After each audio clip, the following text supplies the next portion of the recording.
Hi viewers, welcome back again. This is HVAC Simplified and today's topic for the day is understanding the basics of heating, ventilation and air conditioning system. So today we are going to see the simple basic understanding of what is required in an HVAC system.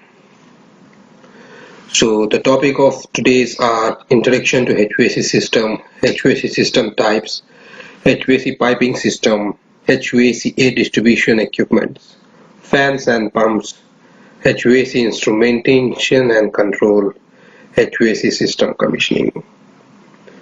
So let us start with today's topic. Now this article introduces the heating, ventilation and air conditioning system. The primary function for heating, ventilation and air conditioning system is to provide healthy and comfortable interior conditions for the occupants. Well, design system, efficient system, and to do this with minimal non-renewable energy and air and water pollutant emission. The purpose of HVAC design is both high indoor air quality and energy efficiency.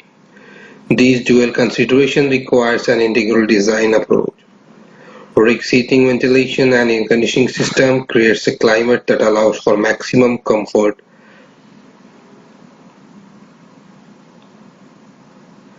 Though more costly to install and more complicated to operate, a chiller offers a number of benefits over a large number of individual package cooling units, including greater energy efficiency, better controllability, cheaper overall maintenance, and longer life.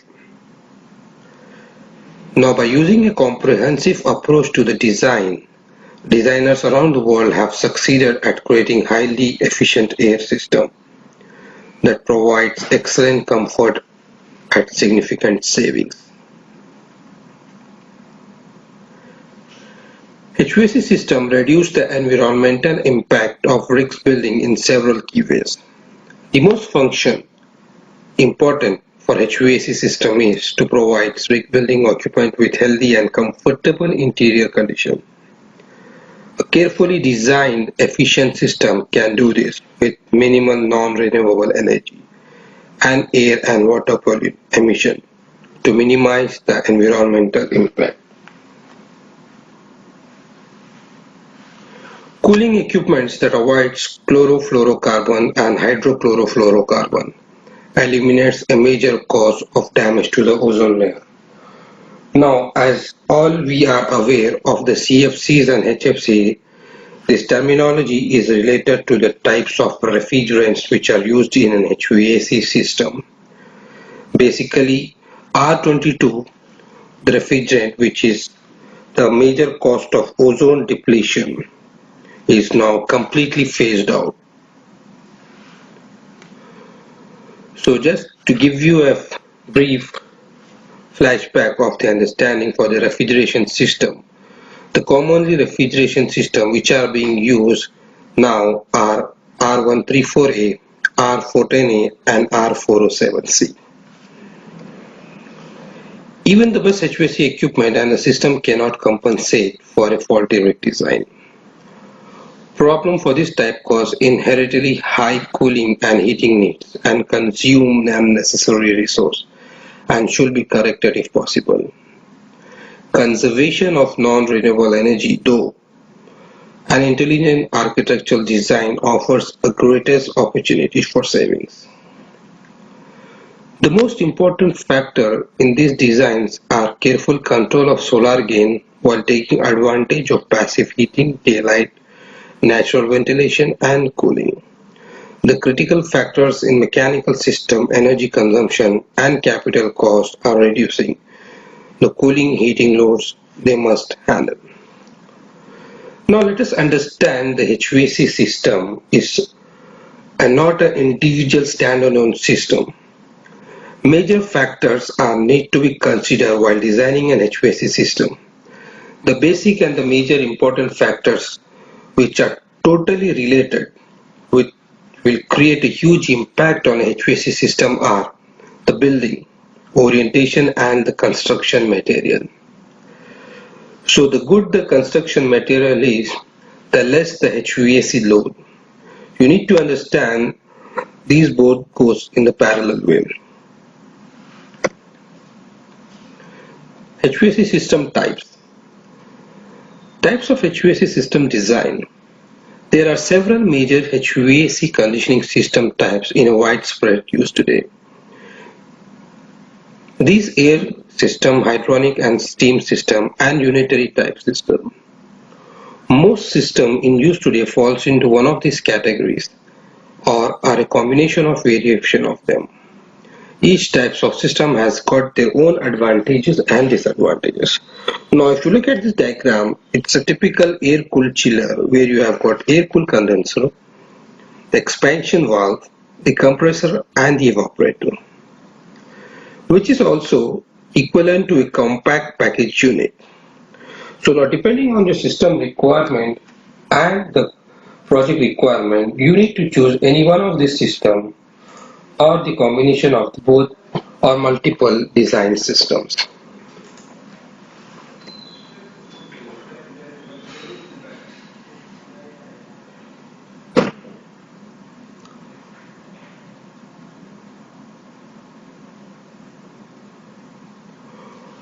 Now let us see the advantage of water-cooled chillers. Higher efficiency, custom selection in large sizes, large internal capacities, indoor chiller location, and longer life. For sure, definitely the initial installation cost for a water-cooled system is higher than another HVAC system. But in the long run, and when you consider the lifetime cost analysis, this is the most efficient system as of now. Now just look at the basic HVAC purpose of an air handling system. The basic supply air, the room with the defined requirement, and the outlet air. In the following slides, we will study the components of air handling system in order to become familiar with the components, know their functions, and become aware of possible problems. Now you can see the main subsystem consists of an air handler, rooms, and other exhaust and supply systems, including the terminal units, fresh air terminal, and the makeup air systems. The overview components, which includes the air handling units, the room where the air needs to be supplied, heater, terminal filter, control damper, louvers, exhaust grills, silencers, fans, filters, and etc. So the combination of all these systems and the components are essential to function in a proper and a conditioned way. The major components are weather louver, the silencer, the flow rate controller, and the control damper. Heating unit, cooling unit or the dehumidifier, humidifier, filters, and ducts. Air types. These are the filter classes which are defined and is required as per the requirement.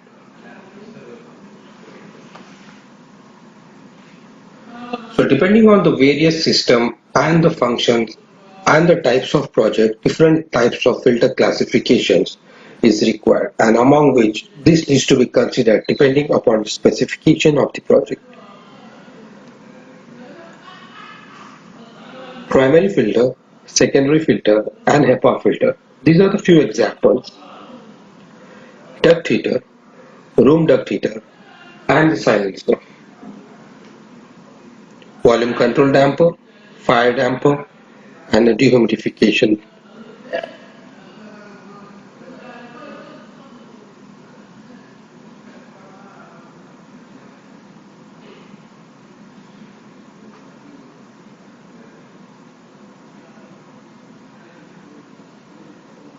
Now, this is just an example of a double skin air handling unit with the internal features in them. Now, as you can see, the internal air handling unit consists of fans, filters, coils, HEPA filters if required, fresh air entry, and Return air entry.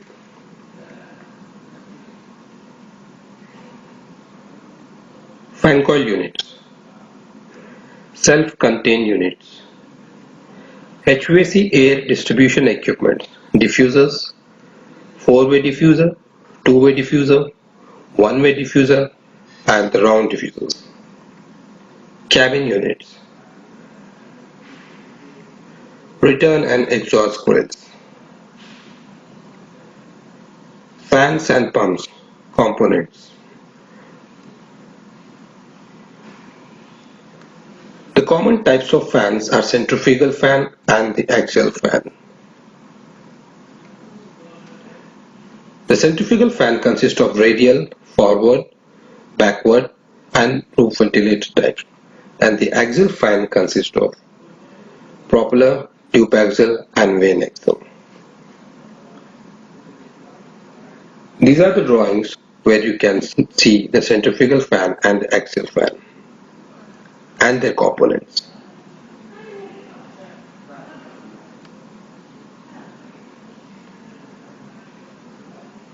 Fan performance. Major issues causing energy efficiency losses to a centrifugal fan.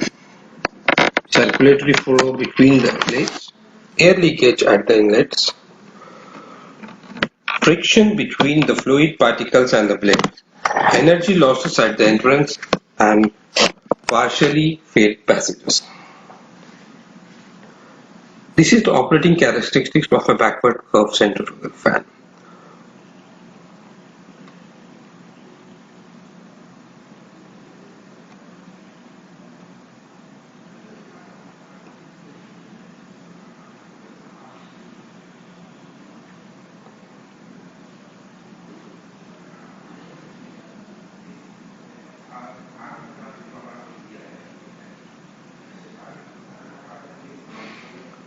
Fan duct system. Terminology. Primary air, conditioned air or makeup air. Secondary air includes space air, plenum air or the recirculation air. Transfer air, indoor air that moves from an adjacent area. System curve. Volume flow versus pressure losses and system operating points.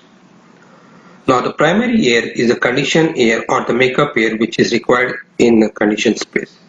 The secondary air might include the space air, plenum air or the recirculation air.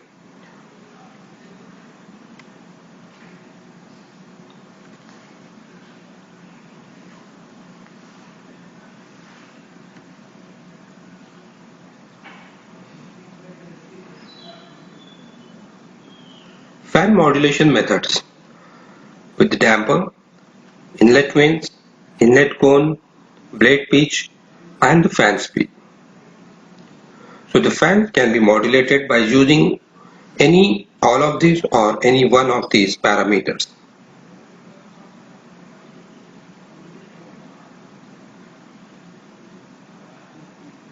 Fan surge in a centrifugal fan occurs when air volume flow is not sufficient to sustain the static pressure difference between the discharge and suction.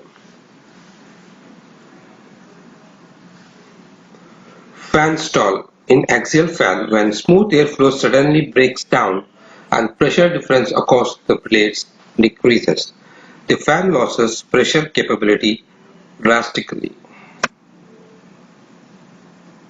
Fan selection. Selection fan type plus determine the fan size.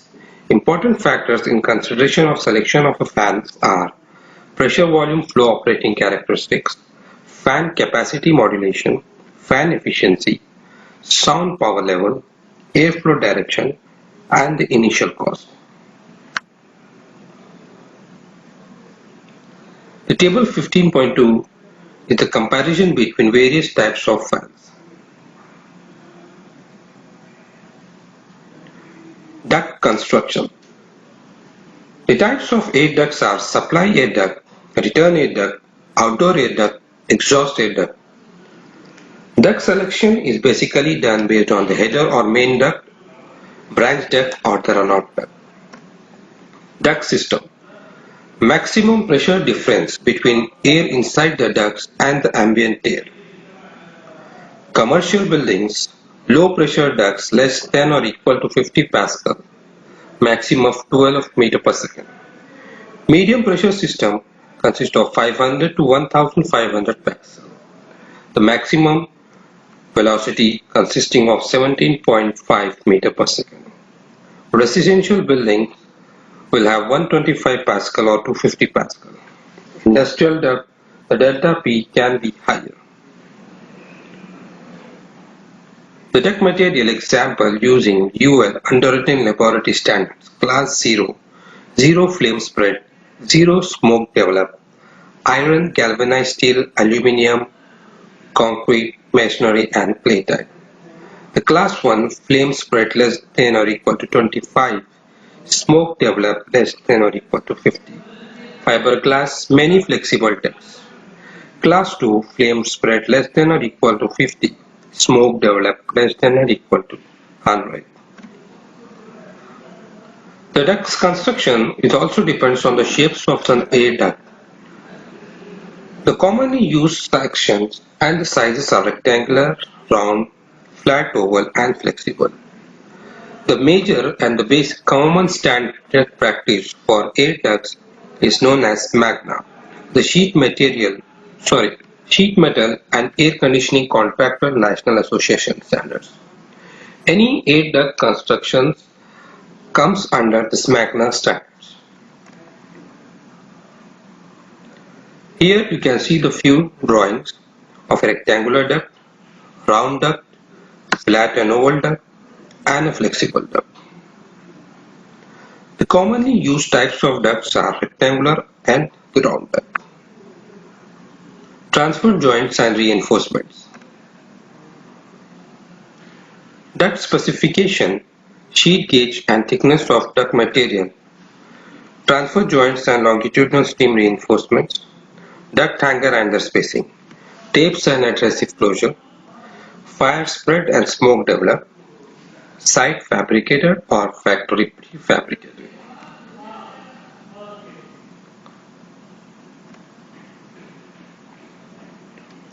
This is the friction chart for a round duct.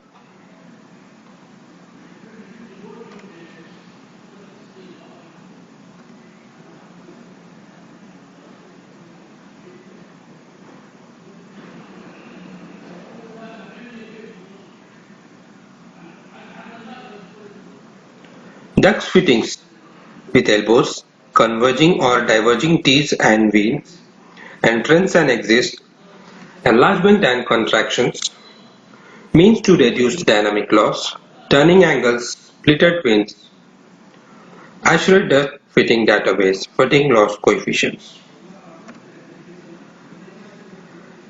This is the fitting loss coefficient sheet from an Asher standard where you will be finding depending on the construction size and the shape of the fittings.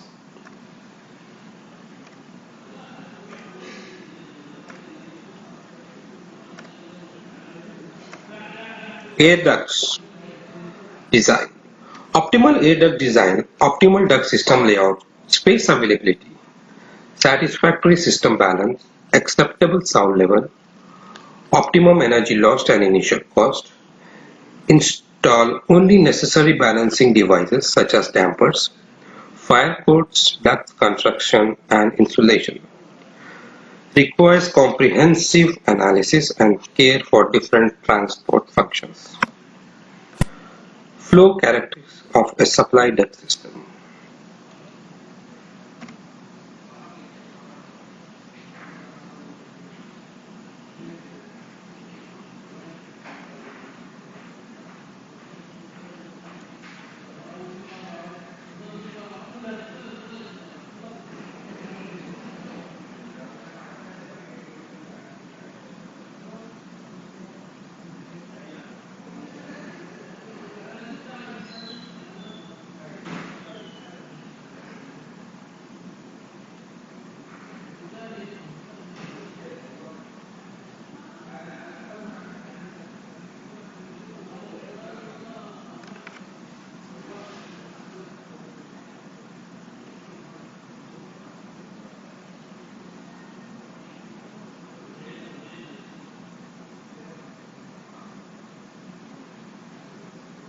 HVAC piping system.